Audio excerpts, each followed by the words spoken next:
Hi, I'm going to wait just a couple minutes just to make sure folks are able to get on the live feed. Thanks for bearing with us. This is our first virtual event, and technology is tricky. Doesn't always go the way you want it to go. So hopefully tonight we've got it dialed in. Thanks for bearing with us. This is our first virtual event. And, okay, it sounds like it's working. Doesn't always go the way you want it to go. Yeah, because there's a delay, we're going to have to make sure that that we're muted so that you don't get no feedback loop. Because I could hear that that I'm muted, and I'm not sure if that's coming through yours or yours. But yeah, good point. Good point. Yeah, there's like a 15-second delay, and if you've got stuff on, you'll just hear it echo, and it'll bring that. Okay. Should we wait a little while longer, or what do you think? Okay, we only have 5 people.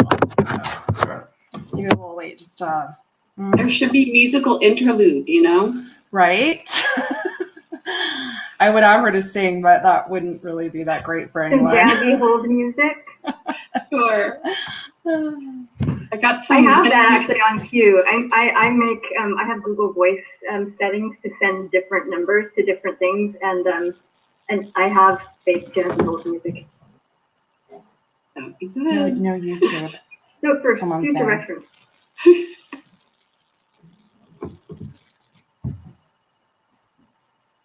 Can you look into that? Yeah. Okay. So I really plan to be muted until you call on me, Lori. Okay. Yeah. That's fine. Yeah. Unless I have some chat I can send you. You know about chat, right? Yeah. Yeah. Okay, and I think we have it open, so I'll see it. Oh, so is it a chat for the whole meeting? Oh, I think you can pick who it goes to.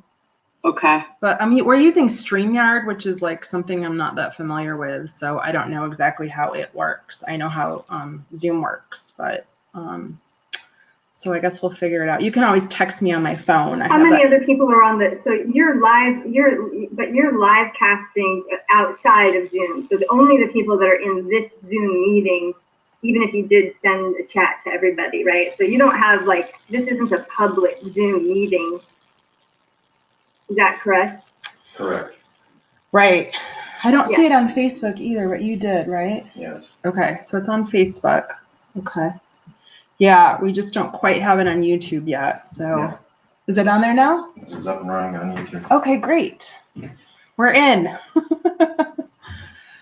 Okay, so maybe we'll do like 30 more seconds. And make sure more folks can get on board since we just got on YouTube.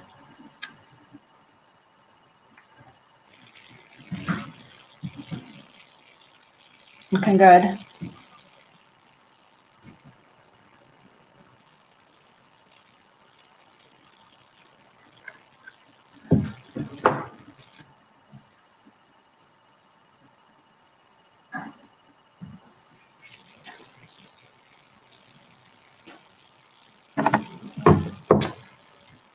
Okay. Are we on YouTube? Yes, we're on YouTube. Okay. I just got a text that we weren't, so I don't know if it's a delay or what, but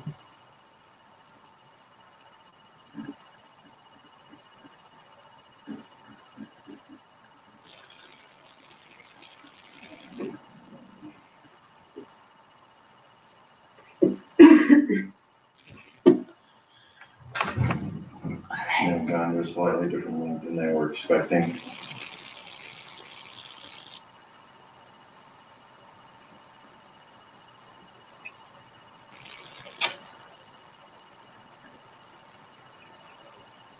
okay. We got 2 people watching on YouTube channel, okay. Myself and someone else. Okay. Sounds all right. Sounds like we're good to go then. Hi everyone. Welcome to our first virtual event for Vanishing Boise. Thanks for joining us, especially our second run at this. We had some technology problems last time, but it looks like we're overcoming them for this week. So tonight we're going to discuss a very important topic that affects quite literally how our city will grow. I'm going to start with a little background on the concept of zoning for those folks who are neophytes and don't know their conditional use permits from their preliminary plats. Very simply, zoning controls the way in which land can be developed or redeveloped, and what zoning laws can also regulate more specific details of construction, such as maximum building height, minimum lot size, number of units per acre, the required amount of parking, or how far a house needs to be set back from the road. Historically, zoning has been viewed as a means to preserve the health, safety, and welfare of a community. It's intended to ensure, for example, that residents don't have to live next door to a loud polluting factory that could potentially harm their health and impact their property rights. Cities across the US are grappling with how to fit more people in as they face explosive growth and development pressures. Upzones are a strategy that several other cities have considered, including Austin, Minneapolis, Seattle, Portland, and now here in Boise, which is to rewrite their zoning code or land use code to increase the density of housing so they can continue to grow. It is an extreme and potentially historic experiment in reshaping a city via zoning and will create massive financial winners and losers, influence the makeup of the population, and ripple change through the land and the people for years to come. So tonight we're going to talk about Portland. We've all been hearing stories from people fleeing Portland and moving to Boise about how their city has changed way too fast and not in good ways since the Great Recession. The 15-minute film we're going to show, called Density, People Over Profit in Portland, documents perspectives from people that live in Portland's residential neighborhoods as they try to negotiate a huge influx of giant box apartments next to their homes. It doesn't attempt to cover the whole story, rather it gives a voice to the people who have felt targeted by Portland's push for density. It's not exactly the same as our situation in Boise, but close enough to show that we need to have a serious public discussion about how we can avoid the negative outcomes. And we need to do that now before our first upzone, the housing bonus, is passed by City Hall. We're going to play a 16-minute video, introduce our guests, MK and Margaret from Portland, and then they will each have 10 minutes to talk about their experience with upzoning and redevelopment in Portland and what we in Boise may learn from their experience. And then we will close with an open question and answer session. Your questions should be submitted as comments under the live stream on either Facebook or YouTube. And with that, I am going to scooch and we'll start the film.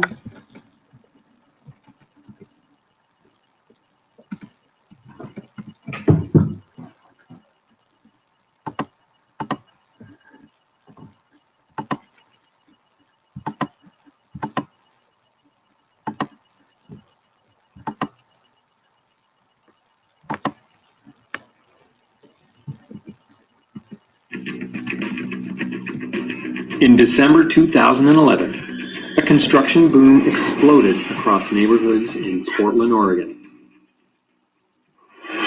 A loophole in the city's zoning code turned a dismal recession for many into a decadent gold rush for a few. Banks and developers, aided by lenient permitting, seized the day. Construction of no-frills, big-box apartments skyrocket. The neighborhood saw the lack of oversight, experienced the loss of livability, and began to push back against profit over people in Portland, Oregon.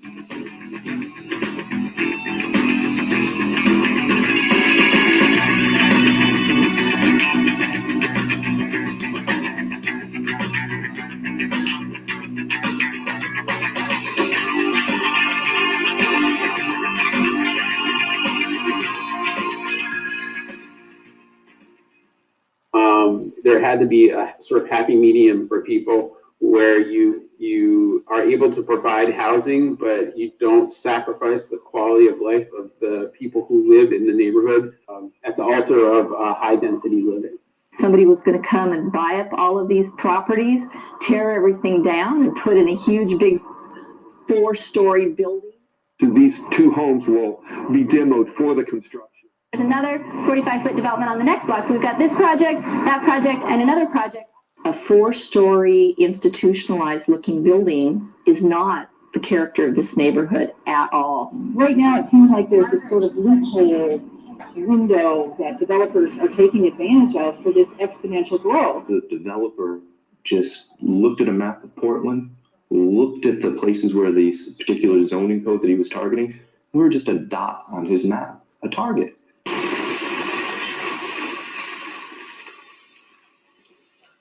We went throughout the neighborhood and made sure that we weren't just a small minority of people who had issues with the building, but it was really an issue that directly affected the community and was the concerns of the community.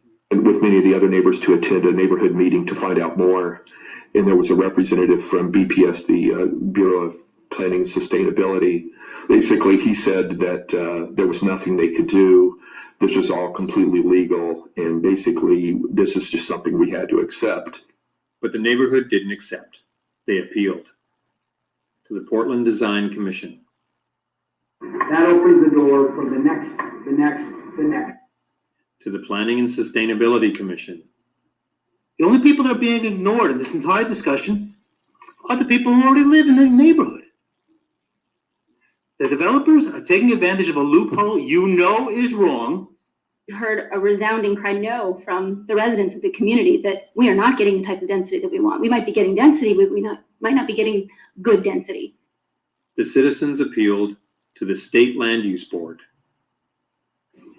Been difficult every step of the way, and I feel like the city has failed us every step of the way. Just even going to LUBA was a failure on the city's part. And to have the city up there, you walk into LUBA and it says city versus Beaumont Wilshire. It's like, wow, it's us against our own city. How did that happen? And they're spending probably my tax dollars to defend against me. So we got the results from LUBA came down on February 21st, which reversed the permit for the building at 37th and Division Street. At this point, it's sort of a very fragile situation because the city has so far been very biased towards the developer. The voices of concern were heard eventually, and as of Friday, they don't have a permit and they are no longer working. However, it did take a significant amount of time for the LUBA ruling to be enforced. But in no time, city staff and developers were meeting behind closed doors.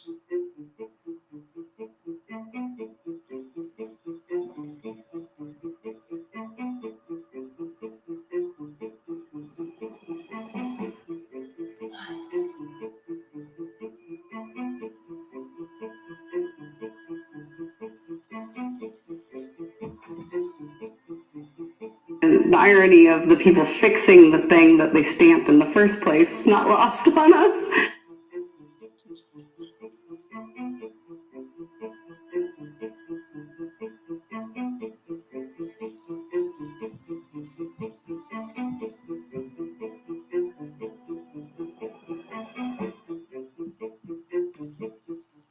So we contacted the mayor's office, and basically we went down and discussed it with them, and their perspective was they brought a representative in from the Bureau of Planning and Sustainability that the bottom line was, to quote, there are winners and losers in every situation.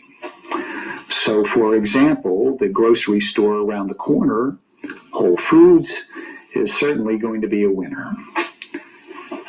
You are a loser. Right now, it's the case that if one of my neighbors chooses to build a granny unit, say on a garage or attached to their house, whatever, I would get a letter about that. But if someone builds a 4-story, 50-unit building next to me, I don't get a letter. So there seems to be a really big disconnect between what we get notice on and what we don't. They decided to convene a private, no public invited meeting where the developer was allowed to offer some other evidence for why that error shouldn't be fixed, and the city accepted it. We didn't hear anything about this. We didn't even get notice of it at all. Only because one of our members happened to go down on the city for something else and checked on the status of it did we even find out.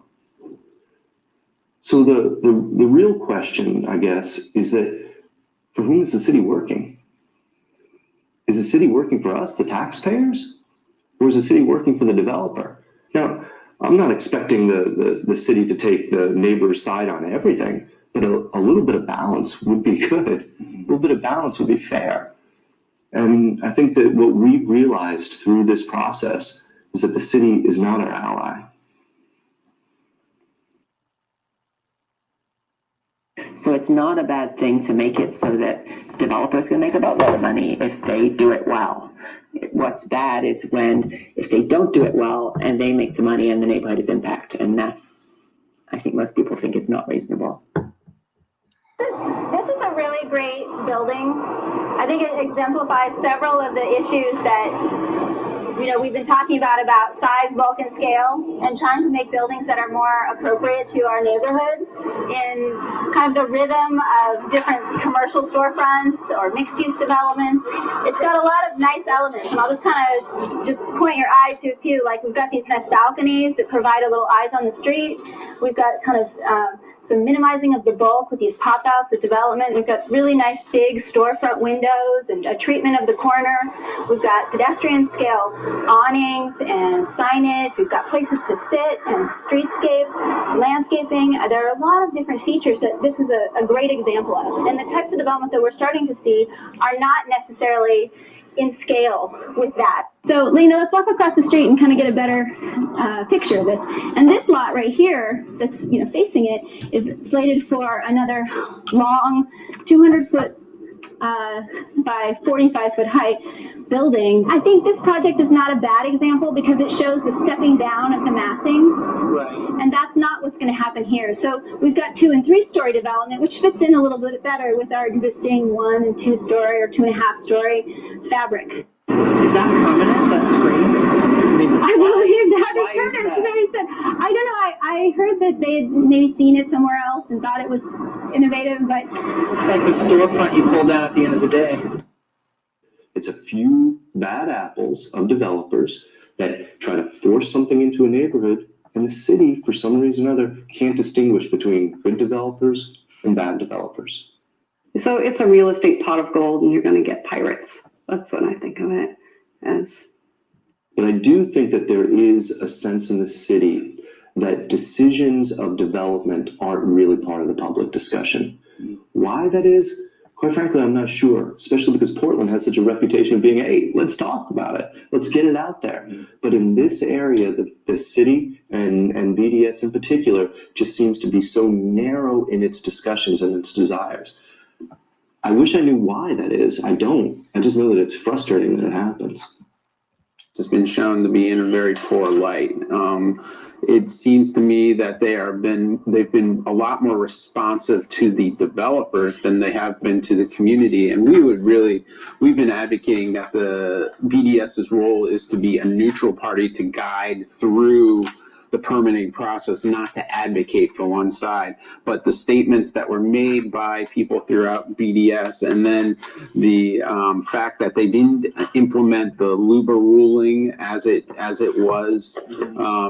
came down from the state, it really showed that BDS has little interest in showing what in implementing what the community's rights are. Showing it face to face and sounding like you care about something, that's really persuasive. I've testified twice before city council, once with the other members of the other neighborhoods, NRG neighborhoods, and that testimony was met with, we'll work on it, we're concerned about it, and thank you for your testimony, but absolutely nothing was done. In March 2013, Portland Mayor Charlie Hales, in a room full of people and news cameras, advocated for others to do something. But we also call on you to deal with urgent community problems that emerge in the planning world and in the life in our neighborhoods. And this is one of them.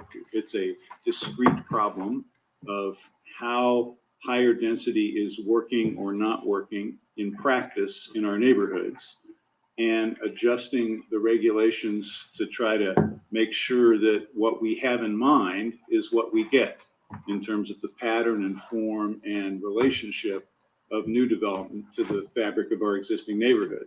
So again, I want to thank you, urge you to get this to the council promptly. As you've heard from me and from other members of the city council, we're eager to take this up as well, and to act on this soon enough to make a difference in the next wave of development. The city council took the least possible action they could. Fish? Thank you for your good work in this. Thank you, Commissioner Fritz. Aye. Novick? Thank you. Aye. Fritz. Thank you, Commissioner Novick, for raising this and for staff for a very rapid response. And I appreciate the cross-bureau collaboration there. Aye. Hales. Aye. I haven't seen a whole lot of change from the new administration here in Portland. And had the scale of that been 25 to 30 units, which would have been reasonable, then I don't think there would have been as much of an uproar in the neighborhood about it. But 50 units really is pushing the limit. That's exactly what it is. Yeah. The absolute limit. What I always felt when I was a land use chair was, I know I can't fix it for my development, but I'm going to fix it for the next one. I'm going to make sure that this never ever happens again, that we have these major catastrophes. And so I appreciate the Neighbors for Responsible Growth, many of whom are approaching the end of that understanding. I will get emails and letters from folks saying, I understand that you can't do anything about this development. Let's fix it for the next one. We were kind of the first people to go through this and make it as public a process as it was. And I think that other neighborhoods will benefit from that in the long term. Sure. But sadly for us, we are not going to see much in terms of the benefits. This building would have been done without any, if you hadn't stood up and the neighborhood hadn't stood up. It's tough though. I mean, you can't, like I said, thousands of dollars, hundreds of hours of volunteer work. And we just got Luba to say, yeah, you got to follow code. Is that really a win? It's depressing. I mean, mostly I just feel indignation. That here we are becoming junior planners for free. Right. Just trying to make a building a little bit better. If we really want change, we are going to have to show up in front of these buildings and make a statement. Waiting for the city to make these changes, or LUBA, has yielded very little in the way of real change as far as the fabric of our community is concerned. If you don't want these giant boxes strewn about your neighborhood, I think that in the end it's going to take some direct action on our part to make the difference. Direct action.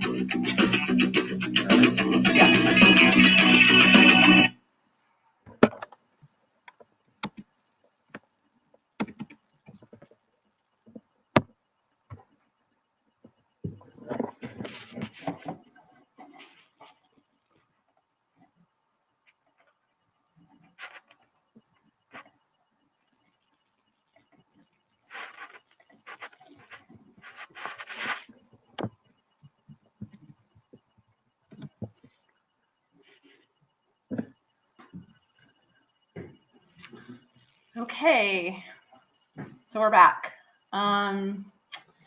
So yeah, that was a pretty informative movie, and we'll get into it here and discussing what really happened on the ground with folks who were there from Portland.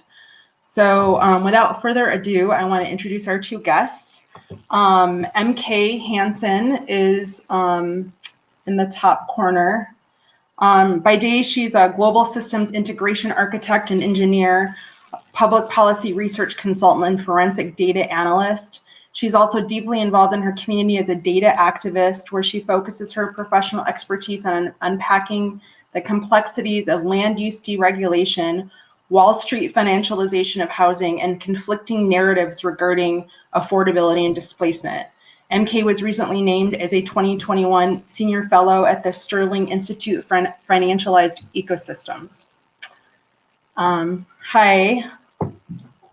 And then Margaret Davis is also here. She was raised in Montana, and after a tour around the world, she moved to Portland in the mid-1990s. She's worked with neighborhood associations for 20 plus years, including a citywide grassroots group focused on preserving old growth housing and fighting demolitions of viable, affordable homes. She's a former journalist, and she writes, bookbinds, and works towards an MBA degree while plotting her next moves. Welcome, ladies. Thank you. Thanks for having us. So let's just start with, for the next 10 minutes, either of you are welcome to speak about your observations, your experiences, going through this upzone in Portland. Margaret was prominently featured in the film. If you didn't notice, she was the one who talked about how she was basically a junior planner for free for the city. So I'm going to just throw it back to you. I don't know who wants to jump in first, but whoever. Is it okay, MK, if I'll just give a few minutes? Absolutely. Yeah. All right. Well, thanks so much. And thanks again, Lori, for organizing all this, for organizing there, and also Joe for all the technical help and know-how. So pulling this together is a big deal, and I appreciate people who are here listening and learning, because you've got something big ahead of you. So I'm just going to give some of my credentials. I'm an activist. Obviously, I worked with United Neighborhoods for Reform most recently, and I'll talk more about them in a moment, and my personal attachment to the anti-demolition movement. And I'm going to show you how, as a group, we succeeded in a lot of things, and in some things we didn't. So I'm hoping to share with you all things that worked for us, and things that you might think about, and things I think we could have done better. And hopefully, with some prompts here, you might be able to think about them and develop some ideas going into your struggle. So there'll be, a lot of ways that you can network with each other to be a force in Boise's evolution, but it does take a lot of grassroots organizing and being willing to get involved. And, like I said, I became a junior planner. I don't think you have to get in as deep as I did. I was part of a group that took our city to court, as you saw in the movie. So definitely that was a major thing. But I think being involved, just being the eyes and ears in the room is so important. So I moved to Portland in the mid-90s. The dream was alive then, for sure. In Portland, it was full of people who had careers in creative things before they had, jobs that really sustained them. It was cheap to, get a house together with your friends, and a really fertile place where people of all incomes could come and participate. And it started to change quite a bit. It was obviously getting really, popular, and yes, and we've all seen Portlandia. Yeah, right.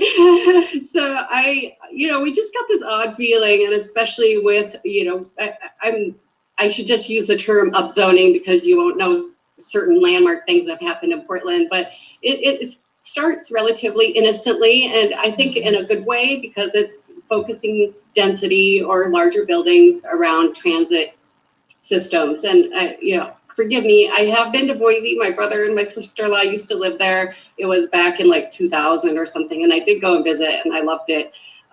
So I don't know the local landscape that well, but focusing your density along transit corridors is a great idea. I mean, that's how great cities have been modeled to grow, and it's been very successful if you look at those plans in motion.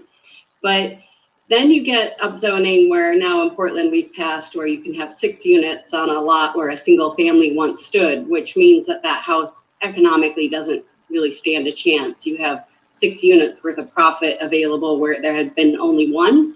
So we're preparing for another epidemic of demolition, and that's what really got me going. And other neighbors were really interested in how, you know, the small, modest house with maybe the lower income earners are, you know, pushed out, and then you get more affluent oriented housing in its place. So it changes the whole fabric of the neighborhood, which we all know they're stronger when they're more diverse, you know, not only in backgrounds, but income levels. And so we think it's, you know, our priority as a group was focusing on saving or preserving this modest, affordable housing. You can't build a house for cheaper than those houses were selling on the market. So they were, you know, very easy targets for the developers. But our neighborhood association system in Portland had been like a national model. It came out in the 70s, and it was this pure form of democratic representation. If you lived in Portland, just existed in Portland, you were a member of this neighborhood association. And at the time, they did have some influence. You know, they were their votes counted more in terms of development, city council machinations and stuff. And then over time, they started to strip away even the ways that neighborhood associations could fundraise for themselves. So then, of course, here we are as a neighborhood association taking our city to court, and you know, they further felt like we are a threat rather than someone who's working alongside them. I mean, never mind that we made all these really attractive investment opportunities, right? Like, where are they? Thank you notes for like all the beautiful sites we've offered up in our neighborhoods. So as we saw these hundreds of houses going to the landfill, we all got together and we formed United Neighborhoods for Reform. This was 5 years ago.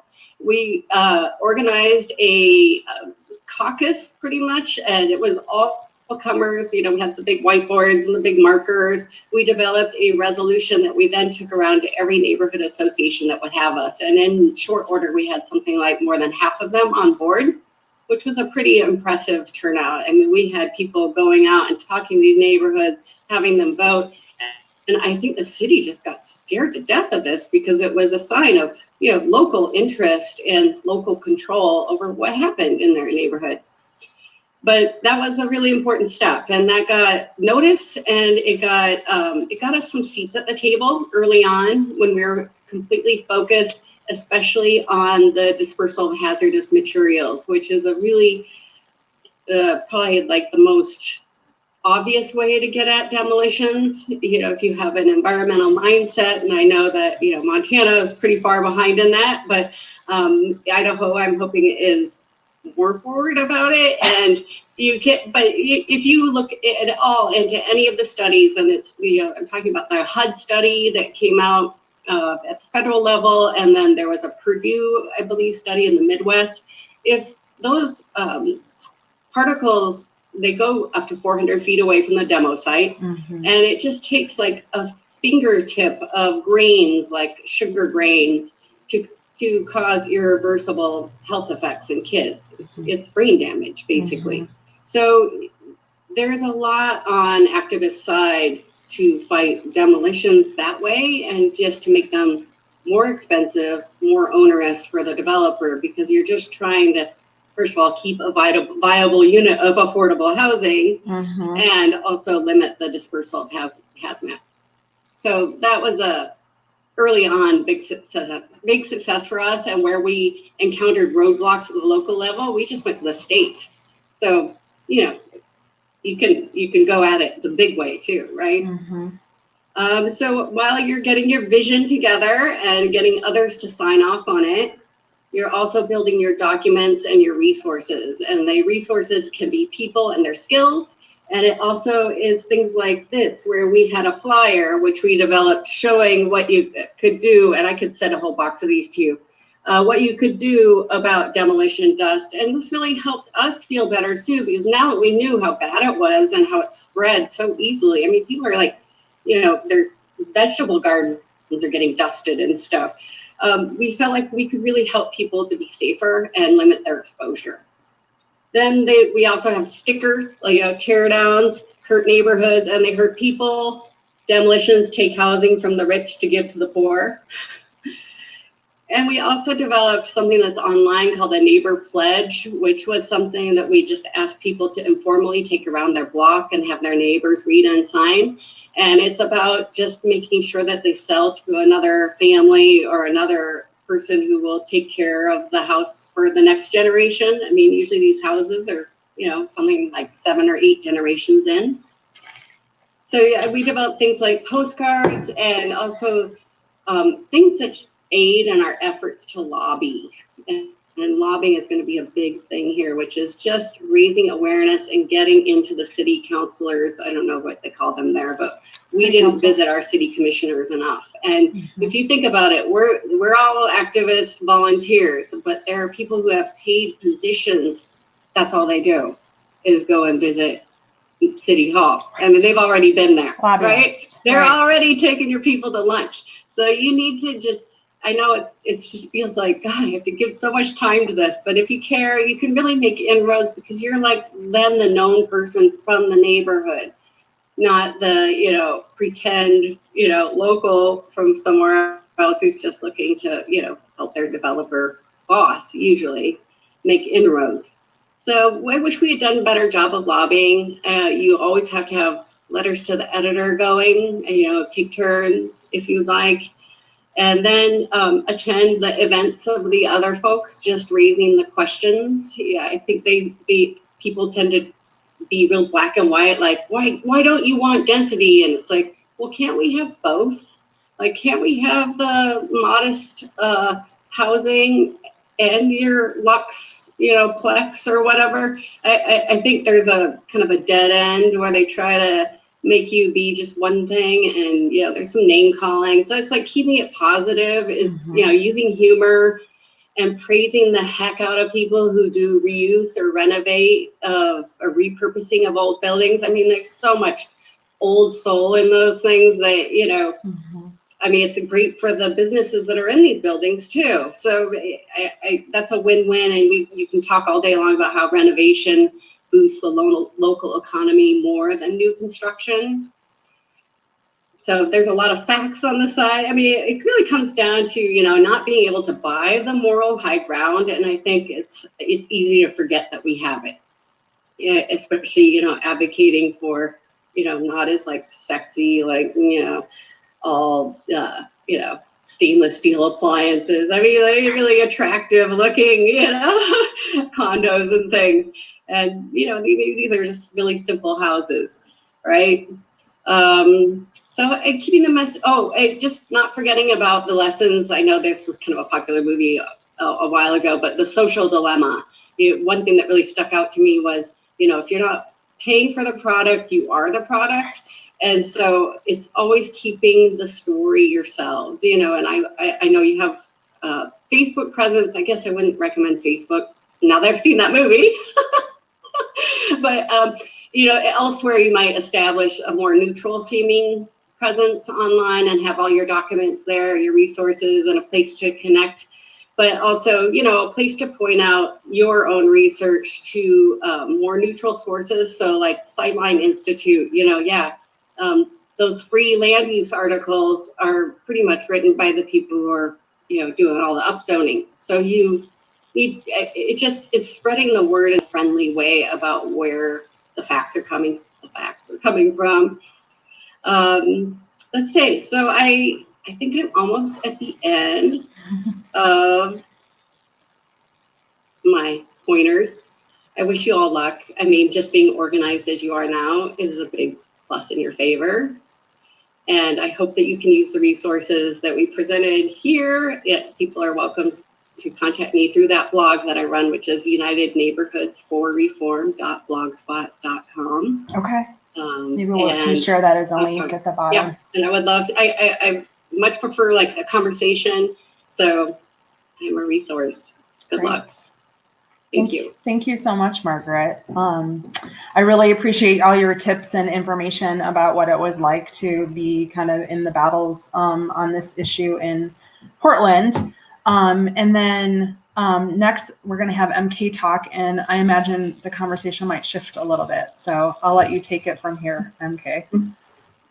It will shift. And part of the reason is that what it takes, what it took, and what it takes is sort of a multiplicity of different angles and different approaches. And obviously the fabric of communities involves not just homeowners, renters, not just people who are already civically engaged, but raising awareness, meeting people where they're at, and also these conversations tend to be moving targets. What you tend to see is, for instance, the context and the framework of this film is actually kind of an interesting place to have this conversation, because this was in 2015. And so a lot of what you see even in this film and what we experienced was people saying, why is this happening all of a sudden? Why, why it is, there was a lot of, I won't even call it confusion, but and this might be familiar, where there's a frustration because the way that local politicians, elected officials, and public bureaus are sort of repeating developer narratives, and yet the truth on the ground is something different. There are facts, there are lived experiences that don't seem, not only don't seem to be taken into account, but there seems to be this sort of complete reinvention of history. And so there's a lot of frustration and confusion, which hindsight, now that it's 2020, almost 2021, some of the things that we learned and where we took off from there is why I tend to present a much less forgiving lessons learned. Because as an analyst, as somebody who, like Margaret and many others, had to not only become familiar with policy, land use policy, and unpack city data. These, city data, city policy, these are things that belong to us as the public, and yet all of the insights, all of the data itself is withheld. And so I and many others also had to piece that together, the data from those sources. And then once you start doing that, saying, well, this seems to be absent from this conversation. So part of what I want to impart to those of you in Boise, some of this may seem like it's sort of a larger picture and may not apply, but bear with, because this is happening all over the country.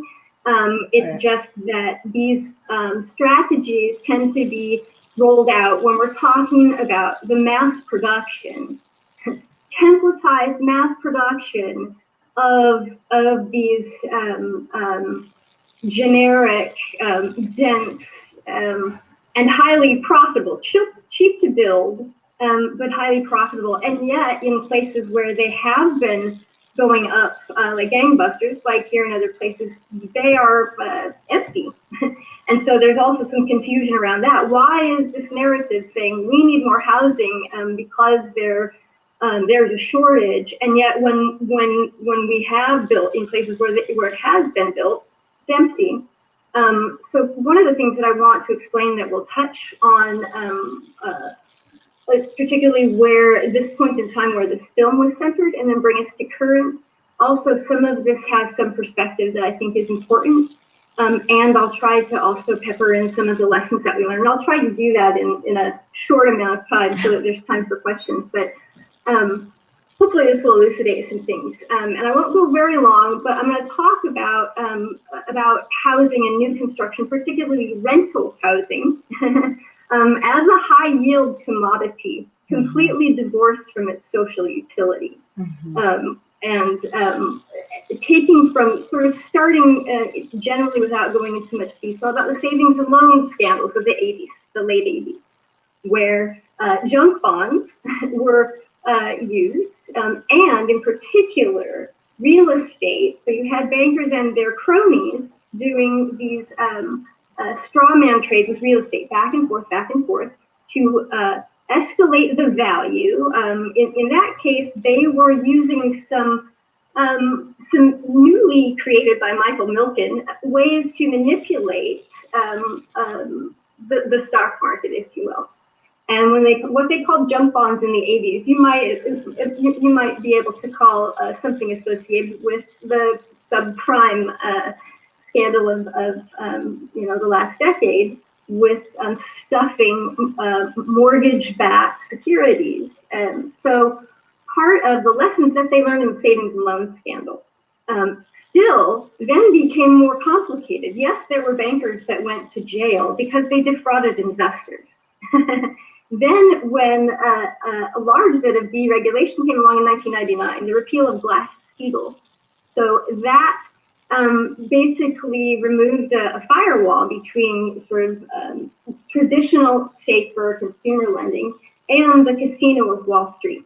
And as soon as that happened, that is when the housing market bubble started to inflate. And the reason why it started to inflate is because then there was, as we know in hindsight from 2011 or so looking back, there was a collusion.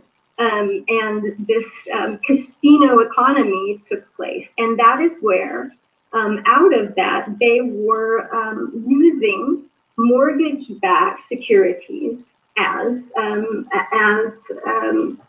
bundles of those, as high-yield commodities. And so there was builders, a consolidation of builders who were then being funded directly by private equity to keep churning out these artifacts, if you will, artifacts of financialization. And it didn't matter if they were empty. In fact, it worked better that way because the value of the land kept escalating as long as people kept trading.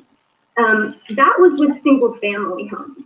And then once they sort of, once there was no greater fool to sell with, once that market becomes so saturated, so overpriced, and there's no greater fool to sell that to, all of a sudden, all of these flippers who were given these simple loans defaulted en masse.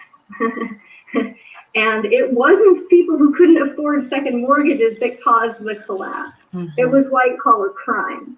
And yet, the big fish that ate the little fish out of that, they profited exponentially, like the largest private equity corporation in the world, Blackstone, who not only through the TARP bailouts got trillions of dollars in public money to go and buy up foreclosed homes at pennies on the dollar. And then they turned them into rental properties. And then in 2012, they created a new financial instrument, rent-backed mortgage securities. So 2012 is also when we start seeing in working class communities like Portland. I think it's fair to say that Boise, Idaho is also a working class town. And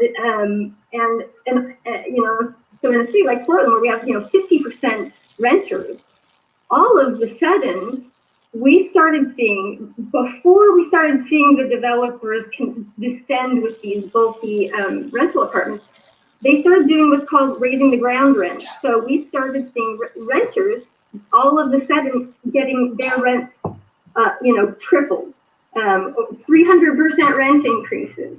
So all of a sudden you have renters and large institutional landlords raising their rent. That basically, what that does, the way that real estate works, that raises the ground rent. When the ground rents get to the point what's called a strike price, where a large developer a large national developer of large multifamily dense housing can justify getting the loan to charge an escalated, national high rent, then they start to strike. And so the context of this film, part of where that brought us, which then also the developer started saying, boy, we need to be able to do this everywhere because there's a shortage, and people just need, that's why it's so expensive here, is because there is a shortage. 2015 was also a very severe time of suffering for those who were renters here in the city. That was also when we declared a rental SOS and pushed the city to declare a housing crisis. Now, this is part of the false narrative and these dueling narratives that say, well, the reason why everything is so expensive is because there's a shortage, and developers are now cast in the role of the saviors of the very situation, the very crisis that they created. And so part of the additional frustration at this time in 2015, mind you, there's a shot in there from 2013 of our mayor at that time, Charlie Hales. Charlie Hales, prior to being our mayor, for 10 years prior, worked for a private land use planning and civil engineering firm of 10 years. And prior to that, he was the president of the local home builders association. At this time, when he was our mayor, his wife was working for a public-private corporation, which she still works for, that was founded in 2008 by a former banker who was indicted for bank fraud in the savings and loan scandals. So that private-public partnership that our mayor's wife was working for, essentially what their job was, was a back channel. What their job still is a back channel between city planners and foreign direct investors, and to be able to broker real estate deals of large consequence. So when this zone says that, you know, we started to suspect, and now we've come to the conclusion that our local bureaus they're not working for us. And part of that frustration as you work through going to meetings and still feeling like, wow, we're still getting lip service, is the difference that we discovered once we really confronted our frustration and said, this is not public engagement, this is engagement theater, because they have to go through these motions, they have to do these things because this is still supposed to be a democracy and there's still things that tell them they're supposed to do that. But golly gee, it feels like this is already a foregone conclusion. And you go through that enough times, then you sort of make peace with that and confront it and have to use different tactics. Part of what I do, both as a data activist, I focus specifically on renters and the house list because this call for density, this is the false narrative is saying claims to want to help the suffering, and yet what it is it's exacerbating and perpetuating the suffering. Specifically, when we're talking about upzoning, and we're talking about upzoning in what they tend to refer to as single-family zones, as if those zones only contain single-family homes and only are populated by wealthy white homeowners, which in Portland is not the case, and is not the case when you reduce the entire conversation of predatory real estate, what it has done throughout history, especially to communities of color and especially to low-income renters. When you reduce that entire conversation down to zoning, and you don't talk about using housing as a high-yield commodity, and when you bifurcate that argument so that you are either a NIMBY or you are a YIMBY, you are either yes or you are no. You are either living in a district that is white, wealthy NIMBYs who don't, who whatever that narrative is, or you are pro-density. Now that is where in Portland, in 2015 also, I think, Margaret, your United Neighborhoods for Reform, trying to slow demolitions, brought a proposal that would be a demolition tax. When government would slow them down. And I'm going to just sort of, long story short, that didn't succeed. That was hijacked, to use the term lightly. And after the fact, The lobbyists who hijacked it and killed it, who were lobbyists for the Home Builders Association, bragged about it because they used a new tactic. And they submitted their new tactic and their win to the National Home Builders Association awards that they give out every year.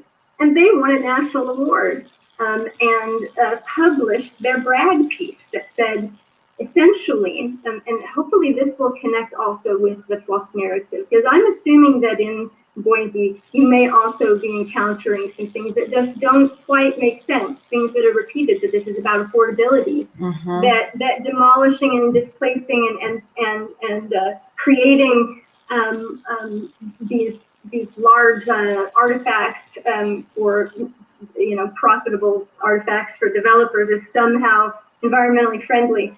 Yeah. So in 2015, this brag piece, they said, essentially, and when I use air quotes, I will be quoting verbatim what is in this article. They basically said, we realized that, Portland loves its progressive politics, and there's so many progressive this. They were, in essence, sort of saying, this is a problem. Progressive values are a problem. Environmental friendliness is a problem. And so they said they realized that their traditional approach, the approach that had always worked before, which is marching into City Hall, the moneyed lobbyists and saying, we'll sue if you raise our fees, we'll sue if you implement a tax. They realized that that wasn't going to work. Because in 2015, particularly with renters and those who were advocating against demolition and those who were advocating for affordability, were united, and again, this is when there was renters showing up at City Hall saying, we demand a rent freeze. There were people dying on the streets. So Protus brag piece said we realized that that wasn't going to work, and so despite the righteous indignation from the Home Builders Association's membership that they were going to be seizing the agenda and attacking from the left, and they engineered testimony and bragged about it, and that's what we're still seeing today.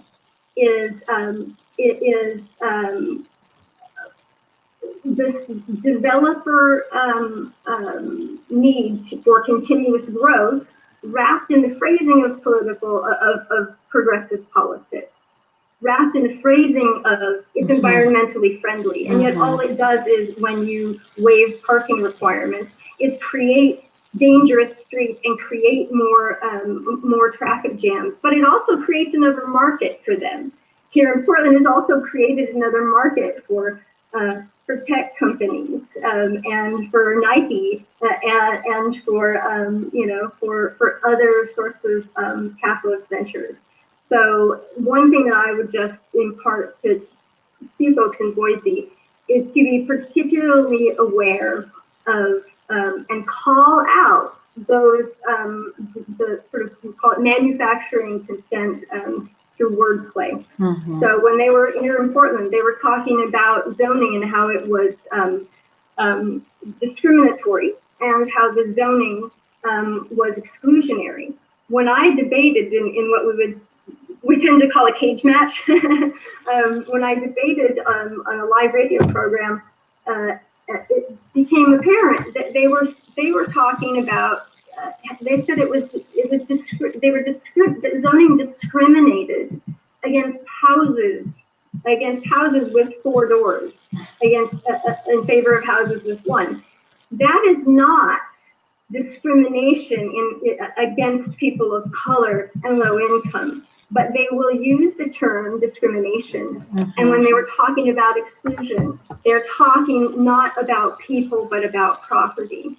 And yet, this is a continual sort of calibration, and it is always bifurcated, black or white.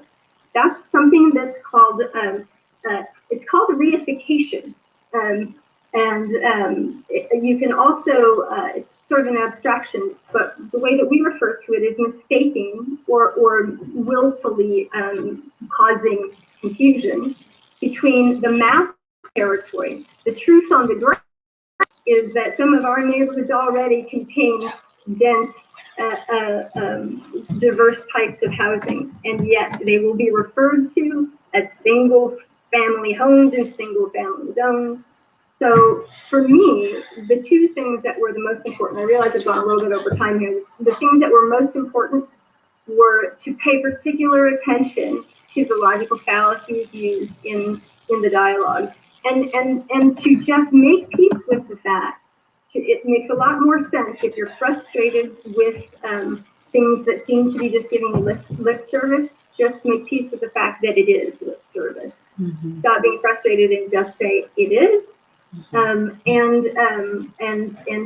have to do your own homework with their own data. We had to push really far to actually make a crack so that people could get past all of the layers of false narrative phrasing that made it feel like you were going to be attacked if you said, wait a second, this is bad for people, because that bifurcated argument was saying, well, then you don't like renters, then you're a racist, and you and here, you know, in other cities where these things have happened, like San Francisco and LA, where they have a lot of communities of color, 60 coalitions deep fighting the same thing, they are still using that same narrative and comparing those types of coalitions to Trumpers who want to build a wall. So it's the same narrative here, there, and everywhere.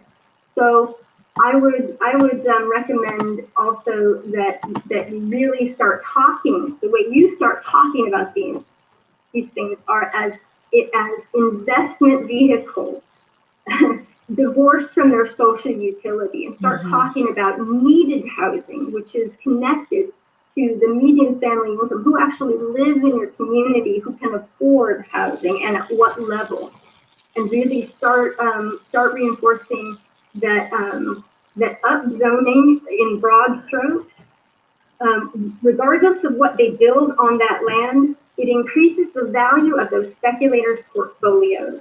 It increases the speculative exchange value overnight. As soon as it passes, all of those portfolios, they increase in value regardless of what gets built. And the low-hanging fruit, the speculative redevelopment, is going to hurt the people who are already vulnerable to displacement. Those things are facts, and I would just recommend that you spend your energy, instead of trying to debate over and over again against the false narrative, start studying it. Start studying it and start realizing how these logical fallacies are being employed. And don't trust your city planners to give you all of the information, because here they were building maps for developers, telling them where to strike, that they weren't including and showing to the public. So we had to go in and dig for the truth. Yeah, no, lots of things you said resonated here. We're hearing lots of false narratives, primarily around equity and, remedy to historical redlining, and the big one, affordability. I don't know, how much you guys know about the particular ordinance that's being put forth right now, but it is actually being proposed and marketed as an affordability helper. And we're talking about, rents that are based on 80 and 100% of the AMI, which just recently in Boise, it has shot up a lot because, one, we've had a lot of displacement of poor people already. So that's brought it up because you've, kind of bottomed out a lot of the poorest people. And then we have had tons of in-migration, and it's generally people bringing either, higher wage jobs. Idaho is a federal minimum wage state, so $7.25 is what people make. There's a prohibition, a preemption from setting city minimum wages any higher. So here in Boise, with some of the highest appreciation and housing costs in the country in the last year, all of their wages are based on $7.25 an hour. And So at 80 and 100%, we're talking of rents of like $1,500 to $1,870, and we're calling that affordable. And we did the math. So even if you're making double the minimum wage, you're only at 60% AMI. So you would not even be close to qualifying for this quote unquote affordable housing. So one counter I like for the historic, zoning is discriminatory and racist, and we've heard a lot in Portland. Yeah. I just say, well, economic redlining is not. You just said it. If you're only building for your more affluent people, you are already. I mean, right. you are doing a disservice to the neighborhood. You are redlining it for people. Right. Right. One member of our planning and sustainability, so our Bureau of Planning and Sustainability, and there's also a Planning and Sustainability Commission appointed by the council, and they were voting on our citywide upzoning, and all three of the commissioners of color voted against it. Mm-hmm. They were outvoted by not only by the other members of the commission, but the vice chair of that commission is a developer of middle housing. Right. The chairman of that commission is also a vice president of one of the largest, architectural firms, so we have also these conflicts of interest in people who are making these decisions. Totally. And so they got a vested interest in that. But part of that 80% MFI, it sounds like they're talking something that is akin to inclusionary zoning, where they say we will allow this if you, for buildings of units that are at least X number of units. Then what we found here is when they passed inclusionary zoning, is that then we had these large developments that were 1 unit shy of those requirements. Right. What they also, when that requirement did, is they allowed what's called vesting. So right before that was going to kick in, developers crammed almost 4.5 years of permits into the final quarter before that requirement would take place, so that they could continue to build. Right. And those carve-outs always come along with those things that look good on paper, where they say, well, we'll create a token amount of so-called affordable units that are maybe only affordable to an entry-level, like tech junior developer who moved to Boise from from Silicon Valley because now they can. So it's the promise of it. It doesn't even ever it doesn't actually ever come to fruition. They can actually make those policies, and then they can waive away. Here, what they also did for those token units, they let them count bedrooms instead of units. So they'll put in like 2-3 bedroom units, and then a couple of studios. So I think your intuitions are already correct in that that number one, that's not affordable to the people who need it. They have not tied or tethered needed housing to any of these policies, and yet they're still claiming that it's going to be a remedy, and all it's going to do is exacerbate and perpetuate it. 100%, yes. Yep. I thought we'd have some more questions coming in, but let me ask one I've seen a little bit, which is just about vacancy. So people are curious about how much housing just sits vacant, and do we know? Are there like national statistics? Do you know in Portland? How do we find out in Boise? I have heard one time a quote of 16% vacancy downtown, and and this is a market that is just brutal right now for rentals. So these are purposefully vacant, ATMs for wealthy investors, from what we can tell. So I was just wondering if you had any ideas about that. Is that okay? If I can talk and never shut up, but I do. I'm the data nerd here. So the vacancy is tricky because and it's heavily guarded for a reason. In other places where they have been able to get close to the best method is through electric utility data. because utility companies know. Utility companies have a threshold, even if, you know, someplace like it is not necessarily a new construction, they know.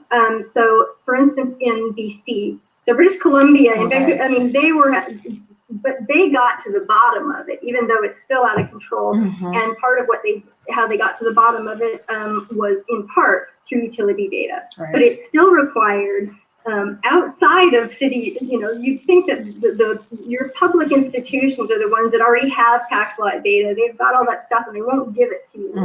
Part of what we've done here, part of what I've done is to you can there's a metric that the census uses that is basically sort of the average number of people per household.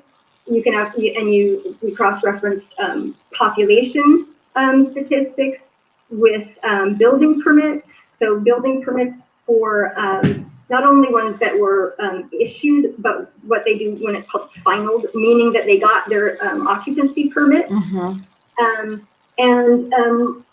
Part of the thing that I would also say is a lesson learned in trying to get to the bottom of vacancy statistics is that when you, the industry as a whole will say, well, there's an X% vacancy rate. And yet what they do is they aggregate the vacancy rate, meaning they'll say there's a X% total vacancy rate among all different classes of rentals. That's not the way that the industry actually talks about it and the financiers actually look at it. So look for vacancy rates that are for what they call 4- and 5-star units, which is the new construction high price stuff. Those vacancy rates are going up and they're in the double digits. And the vacancy rate for what they call Class B and Class C, which are existing low income, which is where the predators are going. Because the predators, and mind you, when I talk about Wall Street, people tend to think, oh, well, that's, you know, that's big city stuff. Blackstone and Goldman Sachs and all of the national private equity has been here shopping long before we knew they were here. And what they're able to do is purchase up existing naturally affordable units, even now at about $150,000 per unit. And then taxpayer subsidized affordable housing through bonds and through public financing. Those units are being built at a handful at around $350,000 to $400,000 per unit, and they're not keeping up. So the vacancy statistics, they will lie, and they'll say, well, it's around, you know, X%.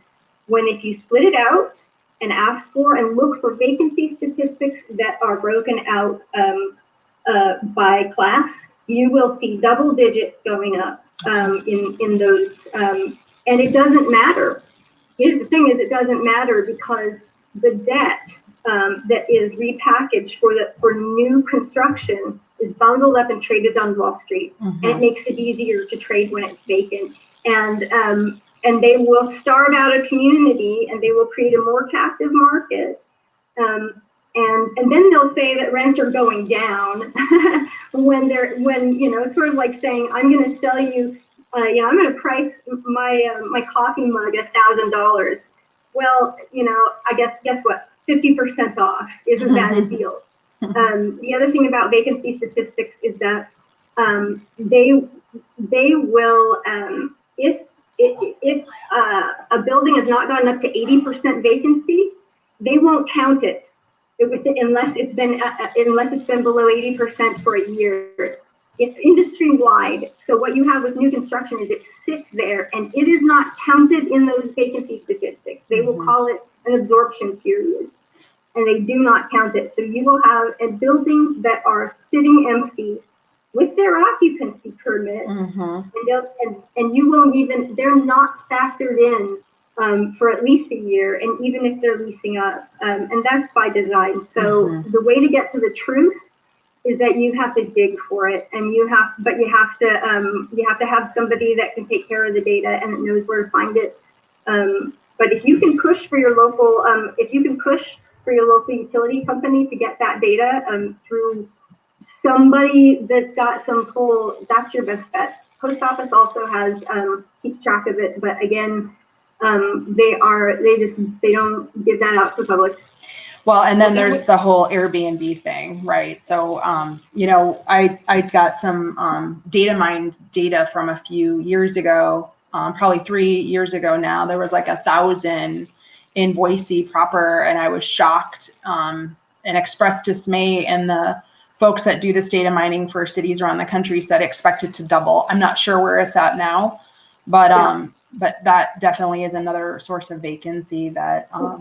Well, here's also what we should know that that's a whole topic for another day. Yeah. Is that there is technology. So there is a new form of tech that's called prop tech, property tech, and fintech, financial tech. And so when you've got these nationwide developers, they want to basically just mass produce these artifacts, right?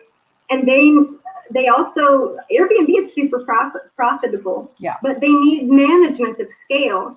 So not only has this given rise to middlemen they have iRenters now. So you have middlemen who are saying, hey, all of you investors who now have all of these empty single family homes or apartments or condos or whatever, we will be the property manager. You'll sign three-year contracts with this tech firm that then in order, like here, to get around city ordinances that say, well, you have to have, if you're going to rent this out, you got to have somebody living there for like at least 6 months out of the year.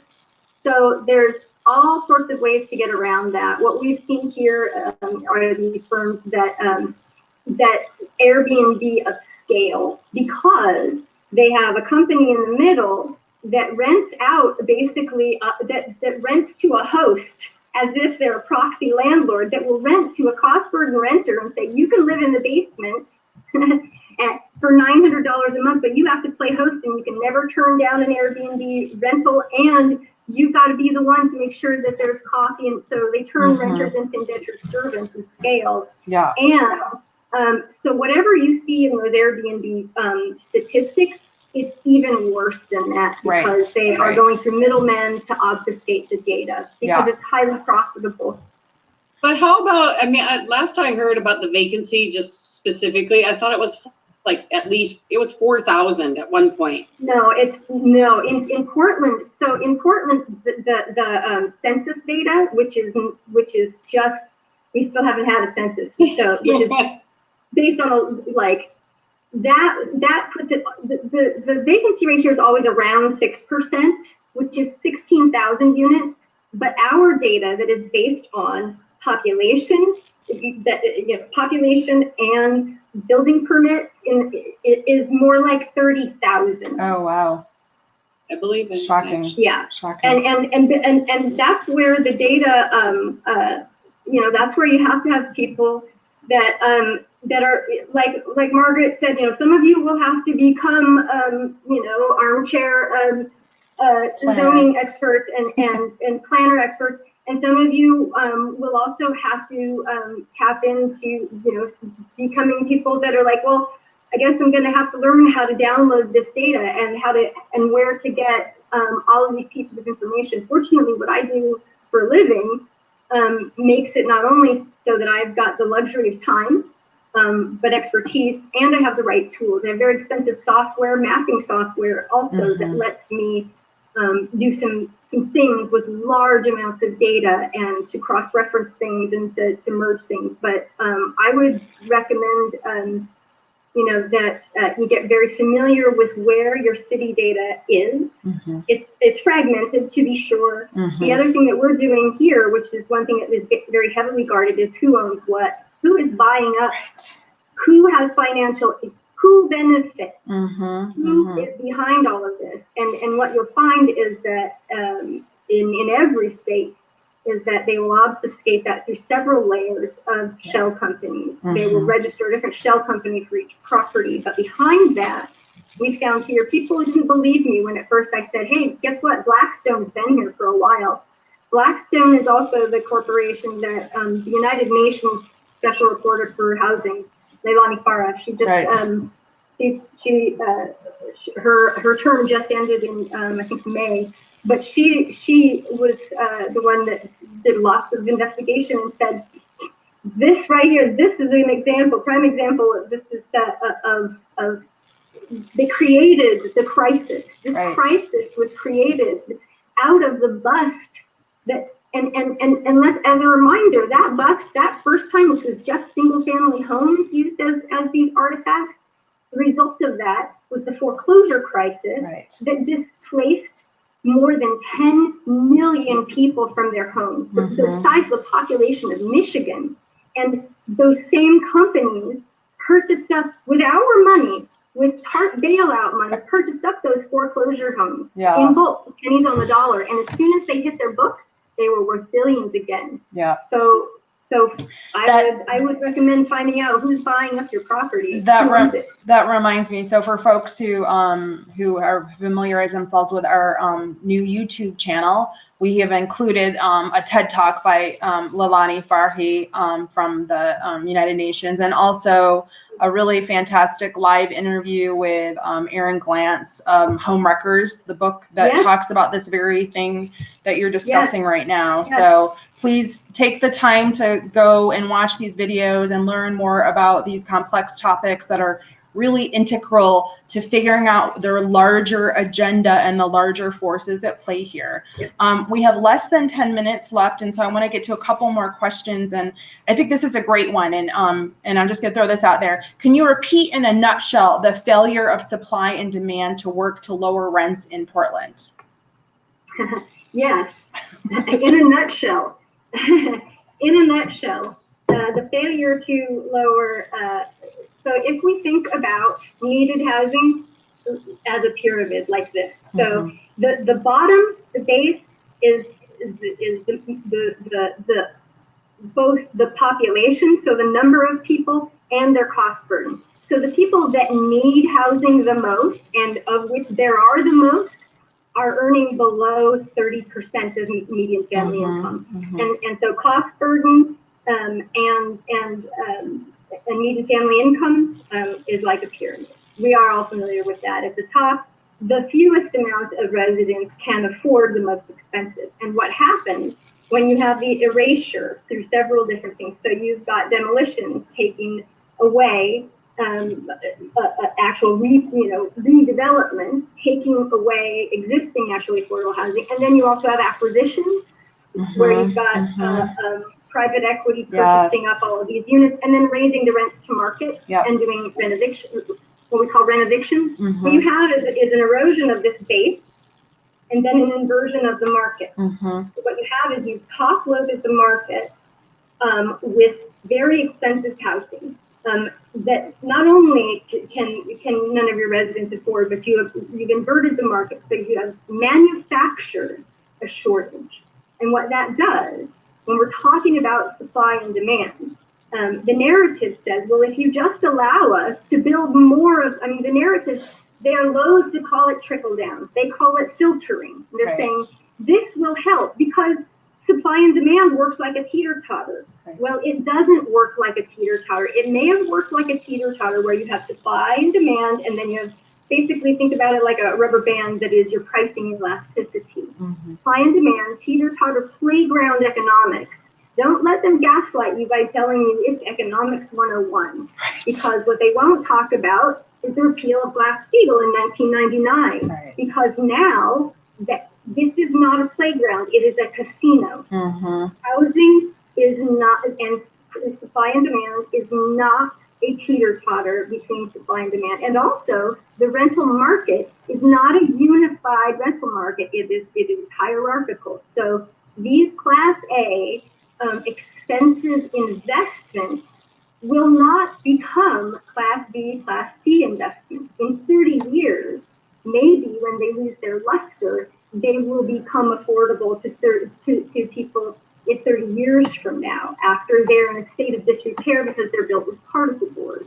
So in a nutshell, think about the nutshell as a triangle. The nutshell is that this is needed housing. This is needed housing. This represents affordability. And if you build within an envelope that addresses needed housing, then you have affordability. But what we have is speculation and extraction of wealth. It has inverted those dynamics because it is a casino, because it is more profitable to create a shortage.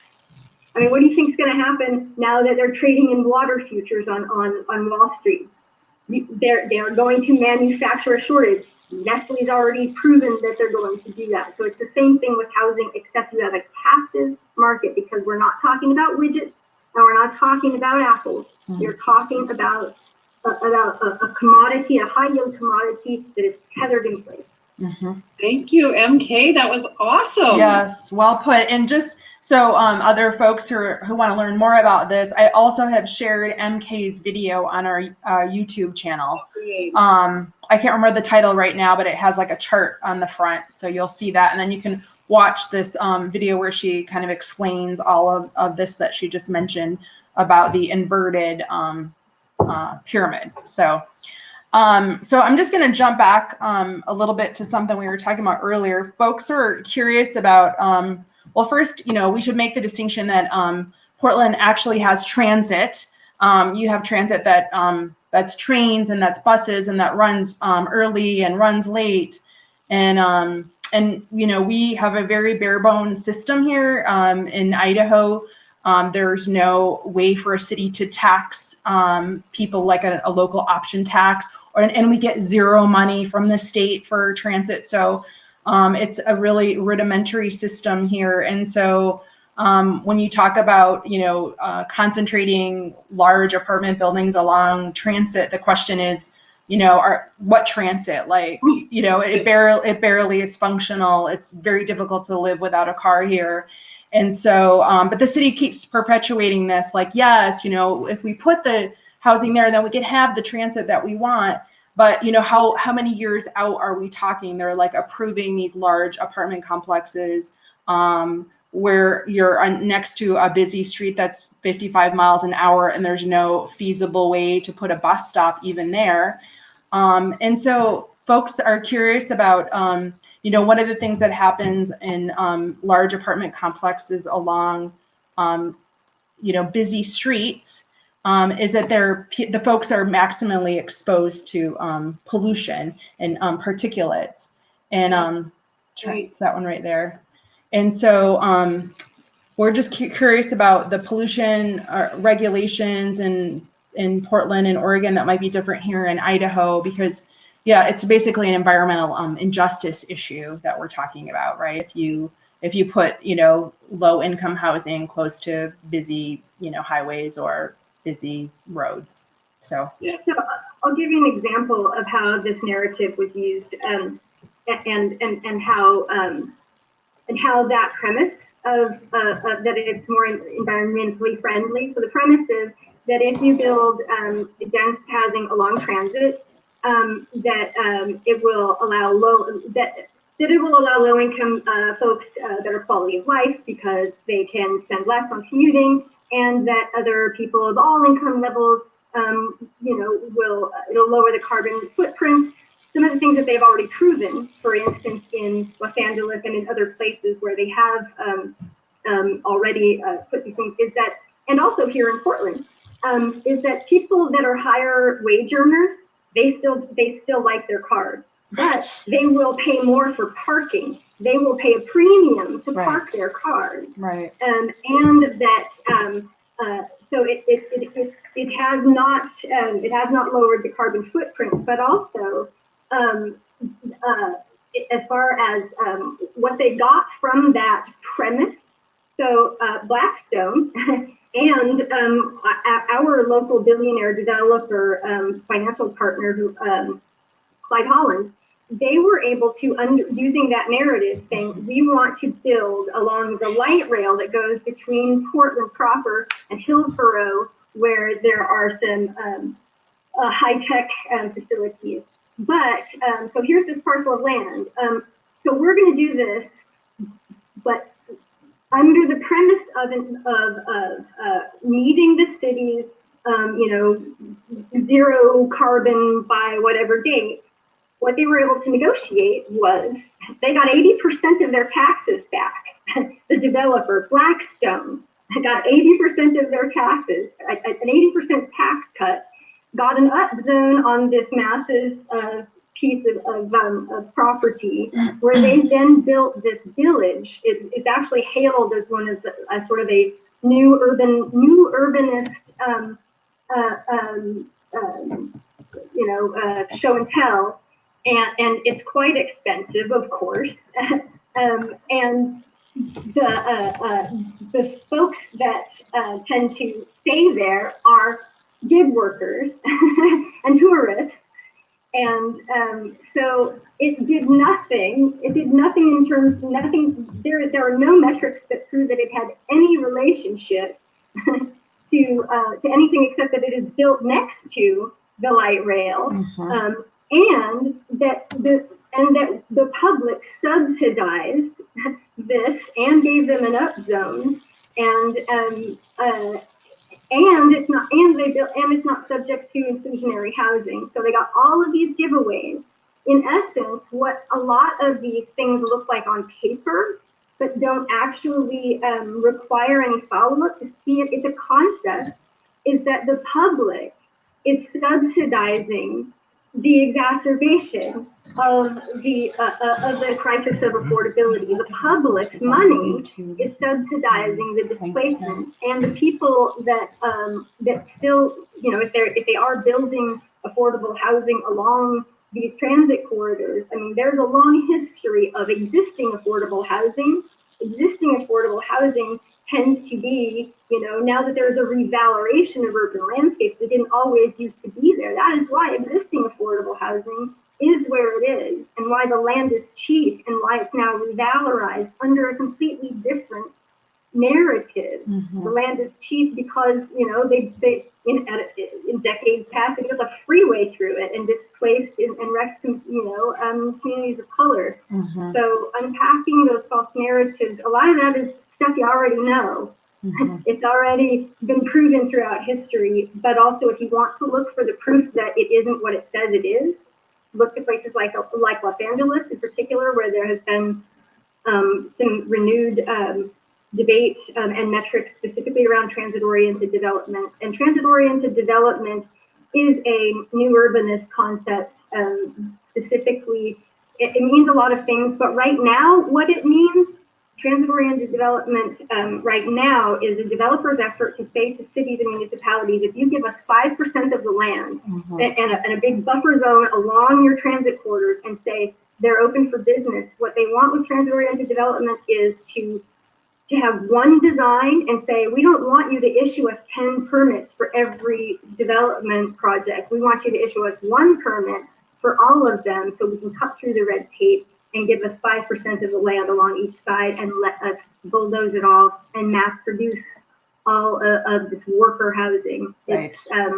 So look to Los Angeles for transit-oriented development. Interestingly enough, that's more or less the neighborhoods that have been targeted by the housing bonus. They pretty much go along major roads, and that's the rationale. Although I guess they've recently revised it, and now they're calling them neighborhood activity centers. But when they first rolled it out, they were called transit corridors. So yeah.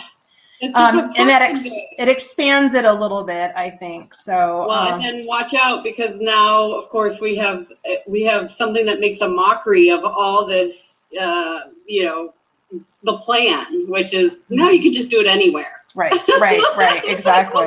You convinced us all 10 years ago of this other model. Right. That it was the density was necessary to make transit viable.